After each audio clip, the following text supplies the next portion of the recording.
रत्नाकर नाम का एक डाकू था। रास्ते में जो आए सबको लूट लेता था। महिलाओं को मार डालता था, सोना लूट लेता, पुरुषों को मार डालता, पैसा लूट लेता, बच्चों को भी मार देता। एक दिन नारद जी गए वहां से, नारायण नारायण नारायण। रत्नाकर ने बाबा जी को पकड़ा, ए बाबा यहाँ चल, पैसे वैसे कहाँ निकाल। नारद जी बोले, नारायण मेरे पास तो वीणा है, भगवान का नाम है। नारद जी ने कहा, भाई ये बता तुम कौन है, तुम कौन हो? मैं रत्नाकर डाकू, डाकू जो यहां से गुजरता है मैं मार डालता हूं, सब लूट लेता हूं। अच्छा क्या लूट लेते हो? सोना पैसा। अच्छा। नारद जी ने कहा कि जो तुम मारते हो बच्चों को, स्त्रियों को, पुरुषों को, ये जो पाप है, जो तुम्हें तुम्हारे गले आके पाप पड़ेगा, ये पाप कौन बांटेगा? रत्नाकर बोला, मैं पत्नी को पैसा बांटता हूं, सोना बांटता हूं, तो पत्नी पाप भी बांटेगी।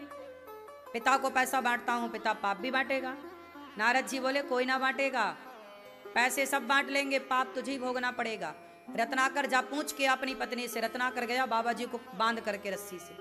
पत्नी से, अरे भाग्यवान सुनती हो जी, क्या लाए हो आज? पत्नी ने पूछा। कुछ नहीं लाई, ये बता कि तू सोना तो बांटती है, मेरा पूरा रख लेती है, ये बता जो मैं पाप कर रहा हूं, मार करके लाता हूं सबको, वो पाप तू बांटेगी मेरा?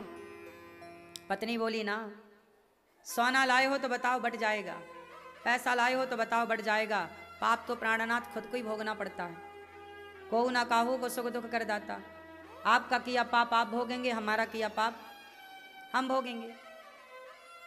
अब तो रत्नाकर बोला कि फिर मैंने तो पैसा सबको बांट दिया, अब पाप मेरे खाते पे आया। पिता से गया, पिताजी आप पाप बांटोगे मेरा पाप? पिताजी बोले, नहीं बेटा, ये तो बढ़ता ही नहीं है, मैं चाह भी लूं लेना तो ले नहीं सकता, पाप नहीं बांटा जा सकता। पुत्र से कहा, पुत्र बांटोगे ना? पिताजी कैसे बांट सकते हैं। रोता रोता रत्नाकर गया, नारद जी महाराज मैंने बहुत पाप किए हैं, अब वो मेरे खाते पर है, बताओ क्या होगा, क्या मैं उस पाप का कोई प्रायश्चित कर सकता हूं? नारद जी बोले, भोगना पड़ेगा, नरकों में जा जा के भोगना पड़ेगा। महाराज कोई उपाय बताओ। बोले, राम राम जप। एक बांस का डंडा गाड़ दिया सूखा। बोले, जब तक ये बांस का सूखा डंडा हरा भरा ना हो जाए तब तक तू राम राम जपना। रत्नाकर राम राम तो बोलना भूल गए। अब नारद जी चले गए, वो राम राम बोलना भूल गए और मरा मरा याद आया उसे। बाबा जी ने मरा मरा बोला है तो मरा मरा मरा मरा उल्टा नाम जपा। उल्टा नाम जपत जग जाना, बाल्मीक भय ब्रह्म समाना। उल्टा नाम जपा रत्नाकर ने, और उल्टा नाम जपने के कारण वह इतना भजन का प्रभाव, राम राम मरा मरा, 2 बार मरा कहो तो 1 बार राम निकलता, मरा मरा मरा मरा मरा। अंत में वो बांस हरा भरा भी हो गया, उसके समस्त पाप भगवान के नाम के प्रभाव से समाप्त हो गए। ये नाम की महिमा। इसलिए कहता हूं, पैसा कमाओ साहब, पाप ना कमाओ, क्योंकि पैसा तो सब बांट लेंगे, पाप ना कोई बांटेगा। और आजकल का आदमी पैसे कमाने के लिए पाप पहले कमाता है, बेईमानी करता है, भ्रष्टाचार करता है, चोरी करता है। आज ईमानदारी का पैसा कमा कौन रहा है? अधिकांश लोग, कुछ लोगों को छोड़ दिया जाए तो बहुत लोग बेईमानी से पैसा कमा रहे हैं। इसलिए पैसे के चक्कर में पाप ना कमाओ, पाप का फल भोगना पड़ता है मेरी माँ, भोगना तो पड़ेगा। कोई अंधा काहे है, कोई लंगड़ा काहे है, कोई बहरा काहे है, कोई गूंगा काहे है?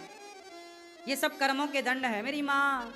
बाद में कोई भले कुछ कहे, पर ये सब कर्मों के दंड हैं। कर्म दंड तो भोगना ही पड़ता है। मैं पाप करूंगा, मुझे भोगना ही पड़ेगा, कोई ना बांटेगा मेरे पाप। मेरी संपत्ति सारी बांट ली जाएगी, पर पाप का उत्तराधिकारी कोई ना बनेगा। दौलत के उत्तराधिकारी सब बन जाएंगे, संपत्ति के उत्तराधिकारी बहुत होंगे, पर आपके पापों का उत्तराधिकारी बोलो कोई ना होगा। इसलिए कहूं मेरी माँ, पाप ना किया करो, पाप करने से बचो।